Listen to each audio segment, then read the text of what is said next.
Hi, this is Mike 1013 for FlopTurnRiver. I want to talk about a very profitable move today, and that is isolating limpers. When there's one or more limpers in front of you, you're going to want to raise a pretty wide range. If you're only raising premium hands and pairs in this situation, you're giving up a lot of value.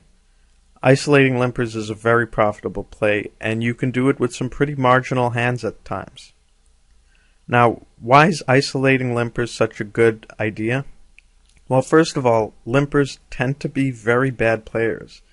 They tend to be passive fish, loose fish, generally players who are not very good. There are some exceptions. There are a few guys who like to limp re-raise or do weird things like that, but for the most part, limpers are fish. Therefore, you want to be in as many pots as possible with them. You want to play against bad players, not good players. Secondly, the fact that there's a limp or more than one limp ahead of you means that there's extra money in the pot for you to win with your raise. Third, raising as opposed to limping behind increases your fold equity. Your opponents may fold immediately pre-flop to your raise, or they may call and play fit or fold on the flop, allowing you to make a large profit with your c-bet. Finally, making a raise after a few people have limped dissuades other regs from entering the pot. You'd rather have the fish all to yourself, rather than limping behind and allowing another reg to isolate or allowing other regs to limp behind as well. By raising, you discourage other regs from playing their marginal hands. When there's only a single limper in front of you, that's a very good situation for expanding your isolating range a lot. Remember, you get a ton of equity when people fold pre-flop or fold on the flop. And the fewer opponents you're playing against, the more likely it is that everyone will fold. In fact, I'd go so far as to say that it's almost never correct to limp behind a single limper. You should be raising or folding against a single limper. If your opponents play poorly post-flop, especially if they're playing fit or fold on the flop, you can increase your isolation range. Also, if you have position, your hands will be more profitable even without you doing anything special, just by virtue of your having position. So when you have position, you can increase your range a bit too. There are a couple of spots that are pretty bad for isolating limpers. If any of the limpers are short stacks, it might not be good to isolate them because they may feel committed either pre-flop or on the flop, and so you won't have that extra fold equity to make your hands profitable. If the players behind you like to 3-bet a lot, that will just mean that you're going to have to fold many of the hands with which you're isolating, so you'll want to tighten up a bit in that case as well.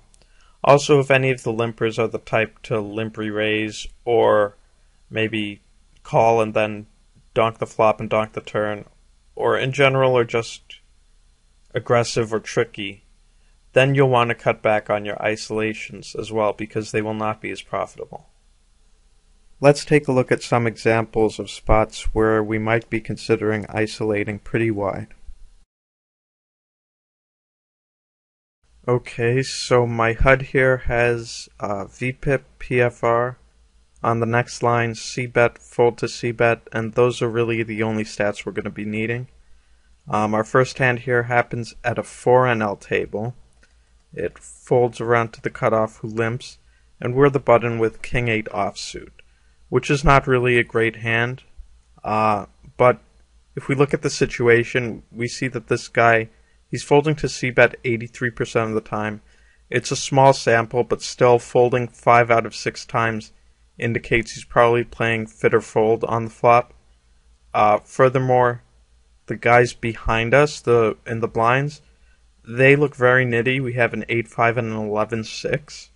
So they're probably not going to interfere with anything we do. They're probably just going to fold their blinds.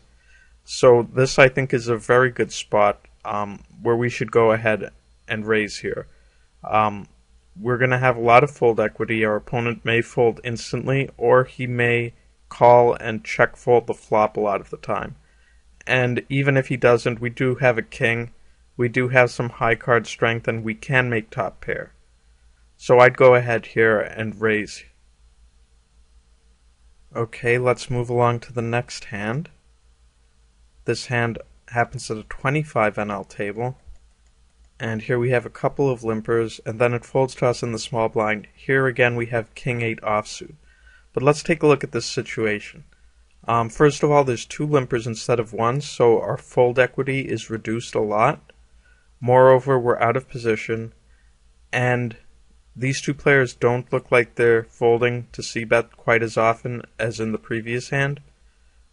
Additionally, one of the guys is short stacked, so he may just decide he wants to get it in pre-flop, or he might feel committed on the flop if he catches any piece of anything. So this, I think, is a much worse spot, and I think we could just fold here and wait for a better spot. Thanks for watching. See you all later.